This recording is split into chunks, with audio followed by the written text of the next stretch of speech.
Meus irmãos, boa noite a todos, que a paz do Mestre Jesus esteja em nossos corações agora e sempre. Nós vamos abordar na noite de hoje um tema muito profundo, o poder da vontade. E para podermos abordar esse tema, vamos recorrer ao livro Pensamento e Vida, no capítulo 2, intitulado Vontade. Nesse capítulo, o benfeitor Emmanuel, de uma maneira bem didática, vai nos dizer, na verdade, vai comparar a nossa casa mental, a nossa mente, a um escritório, onde existem diversos departamentos de trabalho. E Emmanuel vai definir 4 departamentos de trabalhos específicos, os principais departamentos. O primeiro departamento presente na nossa casa mental é o departamento do desejo, onde se encontram as nossas aspirações e o nosso propósito. O segundo departamento é o da inteligência, aonde estão as nossas conquistas que já obtivemos nas vidas anteriores e que estamos conquistando agora. O terceiro departamento, segundo Emmanuel, é o departamento da imaginação, aonde estão os nossos ideais, e é o departamento que nos liga de uma maneira muito sutil ao futuro, ao amanhã. E por último, o departamento da memória, como nós podemos imaginar, é onde vão se arquivar as nossas experiências do pretérito. Logo após definir esses 4 departamentos, desejo, inteligência, imaginação e memória, Emmanuel vai dizer o seguinte, que acima de todos esses departamentos e dos demais que existem, porque Emmanuel citou apenas os principais, acima de todos os departamentos está o gabinete da vontade, como a nos mostrar que é a vontade quem determina, quem ordena a direção e as ações de todos os outros departamentos da nossa casa mental. Poderíamos aqui dizer que a vontade é quem nos dirige, é quem coordena o nosso pensamento, as nossas vibrações, o nosso foco de aprendizado, é todo comandado pela vontade. De modo que, diz Emmanuel, se a nossa vontade estiver fraca, se ela estiver indisciplinada, ou se ela não cumpre o seu papel, os outros departamentos começam a agir por si só. Por exemplo, se o departamento do desejo percebe que a nossa vontade está fraca, que ela está frágil, ele toma as rédeas e age por si só. Muitas vezes, devido às nossas experiências passadas, nos levando às paixões desequilibradas. Então, sem a coordenação da vontade, possivelmente o departamento do desejo vai nos levar a cometer delitos contra as leis divinas, vai nos levar a acarretar dívidas e séculos de reparação, vai nos levar a um adultério, aos prazeres da matéria, aos vícios, pode nos levar a passar por cima das pessoas buscando poder, riqueza, por exemplo. E isso vai se suceder com os demais departamentos. Sem a vontade para determinar, para conduzir, o departamento da inteligência, diz Emmanuel, caminha para a criminalidade. O departamento da imaginação produz pensamentos obscuros e o departamento da memória vai perdendo a sua eficiência ao longo do tempo. Então, nessa página curta do livro Pensamento e Vida, nós temos condições de constatar que sem o pensamento coordenando as nossas atitudes, nós perdemos o controle dos outros departamentos da nossa casa mental e acabamos agindo por impulso, por instintos já instalados na nossa casa mental. Em outras palavras, nós perdemos o controle do nosso destino. E há uma passagem que está no Novo Testamento, no Evangelho de Lucas, no capítulo 8, versículo 43 a 48, que vai nos mostrar muito claramente o poder canalizado da vontade. Essa passagem é de uma mulher que tinha um fluxo de sangue, uma hemorragia, há 12 anos. uma hemorragia incurável que nenhum médico conseguiu resolver. E, sabendo que Jesus passava próximo ao seu local, à sua casa, essa mulher foi em busca do mestre, enfrentou uma multidão que rodeava Jesus e, se aproximando dele, tocou o halo da túnica de Jesus. O mestre, naquele momento, parou e disse: alguém me tocou. Simão Pedro, um pouco indignado, falou: ora, mestre, você está rodeado por uma multidão, todos estão te tocando. E Jesus disse: alguém me tocou, porque de mim saiu virtudes. Para que nós possamos compreender essa passagem, se faz necessário entender o contexto histórico. Na cultura do povo hebreu, no período do ciclo menstrual da mulher, ela era considerada impura e nesse período ela não podia ter convivência com ninguém. De modo que, se ela tocasse outra pessoa nesse período de sangramento, ela tornava essa pessoa impura. Essa pessoa teria que passar por um ritual, por um procedimento de purificação. E onde que está escrito isso? Está no livro Levíticos, no capítulo 15, versículo 19 a 30. E por que nós estamos trazendo esses elementos? Para que possamos compreender como essa mulher sofreu. Porque durante 12 anos ela foi considerada impura, uma criatura imunda, que não poderia ter contato com ninguém. Pense a solidão que essa mulher viveu. Os familiares próximos não podiam tocá-la. Mas, mesmo assim, mesmo diante dessas dificuldades, ela foi a Jesus, enfrentou a multidão e tocou o mestre. Apesar de que uma mulher impura, considerada impura, se tocasse alguém, era penalizada pela cultura hebraica. E apesar disso, ela teve a coragem de tocá-lo. Só que tem um detalhe: ela não tocou Jesus em qualquer ponto. Ela tocou Jesus em um ponto específico, no halo da túnica. Por quê? Porque havia também um significado na cultura do povo hebreu para o halo da túnica. Todo homem deveria, nas bordas, ou seja, no halo da sua túnica, costurar um fio azul, um cordão azul. E esse cordão azul significava o seguinte: ele tinha a finalidade de lembrar os homens das leis de Deus e da necessidade de se cumprir essas leis. E a mulher vai lá e toca justamente nesse halo. Por quê? Porque no Velho Testamento também diz o seguinte: que todo aquele que cumpre a lei de Deus ganha a vida. E essa mulher estava perdendo a vida, estava perdendo sangue. É dito também no Velho Testamento que a vida está no sangue. Ela estava perdendo sangue há 12 anos, perdendo vida. E para conseguir a vida, o que era necessário fazer? Cumprir os mandamentos da lei de Deus.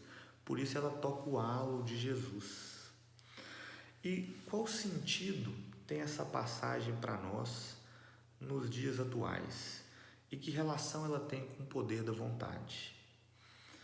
Quantas criaturas no mundo de hoje, de angústias e aflições, estão como essa mulher com fluxo de sangue, se sentindo como se estivessem perdendo a vida, sentindo como se a vida estivesse perdendo sentido, como se a vida estivesse perdendo o brilho. Porque o livro dos Espíritos nos diz que a causa de todas as misérias humanas está no afastamento das leis de Deus. O homem se afastou das leis de Deus. Então muitos estão se sentindo como essa mulher, como se a vida perdesse o sentido, como se não valesse a pena viver, como se não valesse apenas existir. Então essa mulher toca Jesus e o que ele diz? De mim saiu virtudes. Ora, todos aqueles que buscam as leis de Deus encontram virtudes. Todos aqueles que buscam fazer o bem se deparam com as virtudes. E Jesus diz a ela: a tua fé te curou. E que fé era essa? Era uma fé que fica sentada esperando a cura? É uma fé inerte que espera milagres? Não. A fé dela é uma fé conduzida pelo poder da vontade. É a vontade de agir. A vontade dela superou várias resistências. A vontade firme acreditou em algo enquanto ninguém mais acreditava. Superou todos os preconceitos e teve um ato de coragem de tocar Jesus, de tocar o Mestre, em busca do cumprimento das leis de Deus, em busca da vida. E a grande lição dessa passagem, então, é a fé ativa e a vontade firme. Nós encontramos uma outra passagem no livro Missionários da Luz, onde André Luiz vem nos dizer o seguinte, que todos nós aspiramos por uma vida nova. Todos aspiramos por uma vida nova. Contudo, esse desejo é mais dos lábios que do coração. E, portanto, nós vivemos de braços cruzados, esperando milagres inadmissíveis. Vivemos de braços cruzados, esperando milagres inadmissíveis, segundo André Luiz. Porque sair de uma situação difícil, todos nós queremos. Sair de um momento de aflição, todos queremos. Todos nós desejamos uma vida melhor. Mas esse desejo é muito mais dos lábios, da boca para fora, do que de fato do coração. Porque às vezes, diz Emmanuel, não doeu o suficiente para querermos mudar. No caso da mulher com fluxo de sangue, foram necessários 12 anos de sofrimento, 12 anos, para que ela conseguisse construir essa vontade para mudar. Não foi isso que Jesus falou para ela? A tua fé te curou. Ou seja, a vontade que você teve de mudar, o movimento de mudança que você fez te trouxe até aqui. Foi a tua fé que te curou. E quantos de nós não estamos na mesma situação desta mulher? E nós podemos fazer a pergunta, quanto tempo nós gastaremos para atingir também essa mudança, para construir essa vontade, esse movimento de fazer essa reforma interior em nós? Porque o primeiro passo para a mudança, o primeiro passo para fazermos diferente é a comunhão com Deus. O primeiro passo para a nossa transformação moral é a conexão com Deus. Por isso essa mulher toca o halo de Jesus. Porque quando estamos conectados com Deus, nós somos muito mais fortes. Nós somos capazes de sentir, de perceber os corações que nos amam ao nosso lado nos momentos de dificuldade. Somos capazes de nos alimentar da providência divina, da presença desses corações queridos. E a iniciativa para a conexão com Deus, em primeiro lugar, é a prece diária, a prece fervorosa, sincera. E além da prece, nos diz Emmanuel, as ações no campo do bem, porque as ações no campo do bem são poderosas ferramentas que constroem dentro de cada um de nós a vontade de melhorar, a vontade de fazer diferente. E além desse primeiro ponto, temos um segundo ponto para construirmos essa vontade que está no Livro dos Espíritos, na pergunta 919. Kardec pergunta assim, qual meio prático mais eficaz tem o homem para se melhorar e resistir ao mal? Um meio prático, perguntou Kardec, como um cientista que era. E os espíritos responderam, conhece-te a ti mesmo. E depois vem Santo Agostinho, com um meio prático de fato. Ele deu uma metodologia. O que ele disse?